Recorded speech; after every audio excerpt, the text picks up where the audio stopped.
So good morning and welcome back to High Pine Zoo. Today we're going to be making an enclosure for the Majungasaurus. Now, if you won't notice, but you might do throughout the video, I am full of a cold. So it's going to be fun, especially doing a massive talk over. I haven't done much talking at all today. It took me a while to sort of get myself almost ready for talking. So we'll start off things with a very simple off-show area, just to make it, you know, keeping theme with everything, and I'm going to try and make it as best line up with everything. There we go, we ain't done too bad a job. Maybe have the gate on this side about there. That kind of gets rid of that little weird bit and it has that sort of semi shape. I'll just make sure I put on Jurassic World on so I'm not having to figure out which is which. Not Jurassic World, we need DPW. DPW, Department of Wildlife and... No, yeah, Department of Wildlife and Fishing, isn't it? Always forget. We'll do a level 4. Seeing as level 5 is this kind of fence. Actually, you know what? I'm going to do it so there's like little windows. Because there's little spots to actually go and see it. We know Majungasaurus is an aggressive, cannibalistic dinosaur. So we're going to have it by itself. We'll fully stretch it out. And then we'll do like another little window here. But in the middle, we're going to have a viewing gallery. To try and get rid of that little weird bit there. Always try and point at the screen. Which obviously doesn't help because I know that you can't see what I'm pointing at on the screen. Unless I use my mouse. So it's going to be a fairly sized enclosure. And I don't want to do too much to the cliff edge there. Because I'm going to be adding some more mountainous terrain. Probably be the best way of explaining it. Curve it like that, and then like so. And I feel like it's an interesting shape. Oh, it does help if we do connect it. Right, so let's go and get our little viewing gallery ready. If I do it there, yeah, that's a solid middle, isn't it? Yeah, it's a solid middle. Right, we'll do our path so it sort of V's off here. So, try and get as close as I can to the fence. Oh, that's not a straight line. Maybe do the straight line bit first. There we go. And then we'll, yeah, there. That's a lot better looking. And we'll do it to about there. I don't want to push right up to the building. About there. Oh. Do I just? Let's just do a straight line. So it's roughly that kind of gap. Yeah, we'll do it like that. That should make life easier. That's roughly the same. Just change the size of the path so it looks a little bit better. There we go. I'm quite happy with that. And then what we can do then is curve the path, because my idea is, like, that's about the same. Like so. Obviously they can't see into that bit now, but my idea is at this point, have a way up and down on the hill as well. So that's where that's going to lead off to. You know, a little bit of future planning does help when you're doing these kind of builds. Right, so I want the fancy decorative wall. I'm going to do our usual thing, where we try and hide it. So if this is the first video you've seen of this series, so the idea behind this build is that it used to be a facility, and then they needed to make money, a bit like in the campaign. So the way they did it was just turn the facility where they were rescuing these dinosaurs, doing the kind of research on them. They turned it into theme parks in the end, so they can make money and everyone can see their dinosaurs still. And I guess it'd be kind of handy, because imagine having to go all the way to an island to see a dinosaur, when now dinosaurs are in your area. So, honestly, this has worked out quite well. Usually this takes a few attempts to get this spot on distance and everything. About there, isn't it? There we go. Oh, savage. Yeah, like usually when I do this, if you've not been, like I said, not been following it, usually takes a few attempts to get everything in the right place. Whereas today, we ain't done so bad. We haven't done that bad at all. We'll do it like that. Cover these little areas up. Well, it's not really covering it, just distracting the eye from the gaps in the wall. And we'll just decorate it a little bit, you know. Let's not do that. Let's do a little plant pot. I like these plant pots because they've got like flowers in them, and I feel like something that's really heavily kind of missed in this game is flowers. There's not many flowers, not many bright, colourful plants. A lot of it is just green, shades of red, shades of brown. Not much flowers going on. And I mean, I suppose you could say in the Jurassic period, if you're doing it as a sole Jurassic Park, flowers hadn't really evolved at that point. They only evolved around the Cretaceous period. So you could sort of argue that's why there's not any flowers, because it's a Jurassic Park, even though it's heavily dominated by Cretaceous species. Yeah, let's do this. Let's add a few of these. Make it interesting. I say a few, like two. Like so. A little slight angle. Up there. Bit more of an angle. Up there. Okay, there we go. And then we need to do something back here, which usually is easy to hide with the fluffy bush. Then do a few taller trees. Say taller trees. That one there. Do that there. That there. So when you're coming round through this bit, you can just sort of see like pretty little trees in a sense. I think that'll do. Yeah, let's do that. We need to add a gate so the Majungasaurus can get from its off-show area into its on-show area. We'll put the food sources in here, so it's got a reason to go into this section. So do that there, do that there. It's quite a large off-show area, which we'll do the natural trees in. And the idea behind it, because there's actually no shelters in this game, it's going to be using the trees for shelter. That's the kind of like storytelling side of it. The trees are its shelter. It's the main way in and out. So I was thinking I was going to try and keep following the desert sort of theme, but kind of mix up so it's almost like a savanna with a slight river running through it, maybe, or just a big like watering hole here. But the idea is to keep it kind of desert theme to go with our closest enclosure, which is also a desert. I quite like the scene in Prehistoric Planet where you see Majungasaurus. We did recreate that scene as it was requested ages ago in, I think it was Community Park 7.0. I think we're on the desert map and it got asked to be done. So we did try our best to recreate that scene. It's going to raise it up. Bring it down, down a bit, not up. Like so. Do that, and then add a water into that gap. There we go. Now it's now level with everything. Sort of do like this sort of kind of big watering hole. Maybe actually no. I'll get rid of that bit. Bring it in like that. So then it's got like a tiny bit connecting that bit. Maybe make that a little bit bigger. I forget that happens. Yeah, we sent that goat flying. Yeah, I really forgot that happens. Bring it in a little bit so it's a bit neater, a little bit of an island sort of situation, almost. And as let's just lift up a little bit of the land, make it kind of interesting. Just try and break it, like the flatness up a little bit. Something I always forget to do is break up that flatness and always keep it very, very tall. So it'll be interesting to see it there, like a little bit of a valley going through that little bit. We'll keep that flat. We'll keep that flat. Maybe I should add like a little bit of like a. Yeah, maybe we should do that.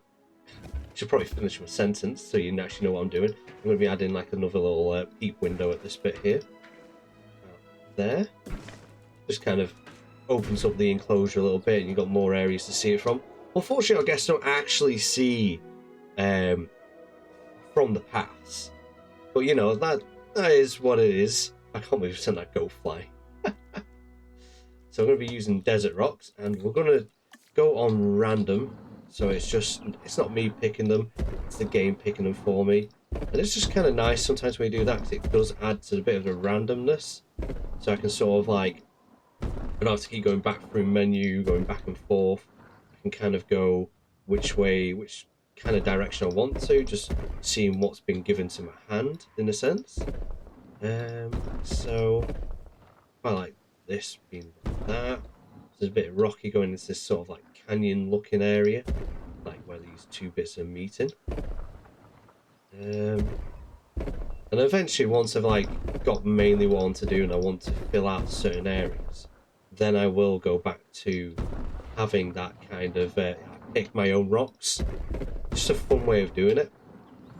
And also almost speeds up the process a little bit of rock placing, because rock placing, it can take a while. You can spend a long time on it, and sometimes when they come out like random, it's just better. It looks from a distance, it doesn't look all the same rocks, even though we know it's the same rock. And we're just going to be doing the rocks on this sort of like this hilly bit rather than doing it all over the place like I sometimes usually do. So I feel like it'll look kind of cool where it's just like a rocky sort of verging mountain canyon thing going through. Right, I'm going to be adding some more medium rocks to myself now, but still random rotation, so again everything looks different ever so slightly. So always good fun placing rocks. As if you've probably seen my live streams or most of my builds, you'll know that I love just placing rocks down. Just something like something therapeutic about it, you know what I mean? Like so. Then we'll just add a load more like little small rocks here and there in between the gaps, connecting stuff up. Also, this rock kind of like forces the Majungasaurus in the enclosure to go certain ways. So it's going through its water, it's got to go through this canyon, it's I've got to go around past the fence, or it's going through there. Almost like a little 3-lane situation going on. I catch my breath a bit from all that talking. Usually I do like to talk all the way through these, so it's not like any kind of pauses, so it's just kind of fluent, but at the same time, right now, I'm slightly struggling. Like I said, I'm full of a cold. It's not fun. But I still want to get this done. I'm enjoying making my high pine zoo. So what we're going to be doing is using the Malta trees for this build, mainly, and a few of the desert plants as well, because I feel like they kind of go hand in hand, these desert trees and Malta. I can find it, I'm being blind, there we go. So, kind of want that here. I'm going to have to get rid of that rock, aren't I? Let's get that here. It kind of has already that sort of vibe from Prehistoric Planet, where you see the Majungasaurus scene between the main tree. Do some big trees there. So that's that is going to be the main idea. Done random rotation, or I got to rotate myself. It looks a bit samey. Can I squeeze you in somewhere? Should have this tree. I'm gonna have to get rid of. Oh no, there we go. Keep those in the sort of like rocky-like area, and then we will use a brush for the plain areas. Because the thing I like about the Taiga map, its brush feels almost like it fits into like a desert sort of savanna kind of vibe. It's really more better than the desert itself, which is kind of strange, but yeah. Right. I'm on random rotation. I'm not. Now I am. Okay. Doesn't matter, some look a little bit samey. It won't be too noticeable when there's a lot of these knocking about. They're all looking a little bit different.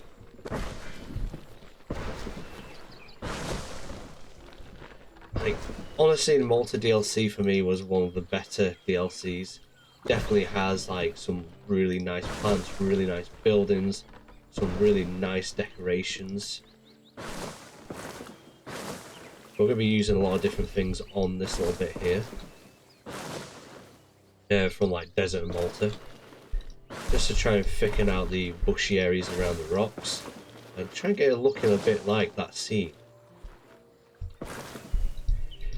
I'm probably not going to get the scene up anyways on this video, mainly because of probably... I don't want to get copyright strikes, to be honest. Because I know on TikTok it could be a bit funky about it recently. I uploaded a trailer reaction and it was like so I was like, oh well. So yeah, I'm probably just gonna either, if you know, you know, or if you want to go and check it out, there's probably a clip of it on YouTube somewhere. There we go. days. Starting to look, it's already starting to come together quite nicely. And that's just with the mortar stuff at the moment. That. Then we're going to go to desert. I absolutely love this plant. It just looks so cool. I've never seen one. I think there's one in the Eden project. I think, but I've never ever seen it anywhere else. It's such a cool looking plant. Like it'd be kind of cool just to get a fake one of these. Like a lot of fake plants now are getting really good. Some, like the cheap ones, you can tell are fake. But like recently, a few of my family members who decided they've had enough of looking after real life plants started getting some fake plants. And there's this orchid on the dining room table. I was just like looking at it. I was like, "Is that real?" Like it doesn't. It was something off, like something like Happy Valleys about it off. And when I got closer to it and actually touched it, I was like, "Oh wait, yeah, no, that's fake." But from a distance, it was almost so close. Imagine getting a realistic one of these. But yeah, can I squeeze you in there? Oh, I could for a second there. Where's the happy spot? There we go. And then we're just gonna add the little bush, because again, this is quite a nice little one, smaller than everything else that's on here already, and it's just adding like different layers of height. This is very similar to how I build my like outback kind of forest enclosures. The only difference is that I'm using the actual big multi trees in it rather than just going for like the smaller trees. But I feel like it's going to have that slight same effect to what I'm going for, what I'm trying to almost replicate in the game. Do as many as I can, squeezing them around the rocks. And then we'll add the brush, and then it'll be a case of just adding the Majungasaurus, and that'll be this enclosure. It's been quite almost a shortish one, but nice in ways. Right, let's place this in. We're nearly there. We're nearly there. Just trying to squeeze everything in, trying to fill up as many gaps, adding different layers to this build as possible. So it looks nice from like the ground and like the Majunga's kind of perspective. Add something interesting into your screenshots when you're trying to get those. Always trying to try and like place them ahead. Will it look good in the background of screenshot? Do I enjoy the look of it? Because also that's the main important thing when you're playing this game. It's more to the point, do you enjoy the look? That's the main thing. Right. I'm pretty happy with that look. So we're going to use the brush as a... is it this one here? Yeah, it's this one here. So this one kind of gives it like almost savanna grass look, which is going to be quite nice. I'm going to try and avoid putting it into the rock areas, but still leave this kind of gap knocking around here and there. Doesn't matter if it goes too much into the water, because you can imagine it's like either slightly flooded the water from heavy rains, or in our case, this is a man-made enclosure. So yeah, it's just one of those. But honestly, it's just nice, simple things sometimes that can bring an enclosure together. Like, I'm already quite happy with this. Do I just mainly... I'll just leave some bulb patches here and there. But yeah, that's the enclosure done. So we're going to get the Majungasaurus in here. I'm going to do like a bit of a montage after I say goodbye to you all. But honestly, I hope you've enjoyed this. Thank you for watching. Until next time, I'll see you later.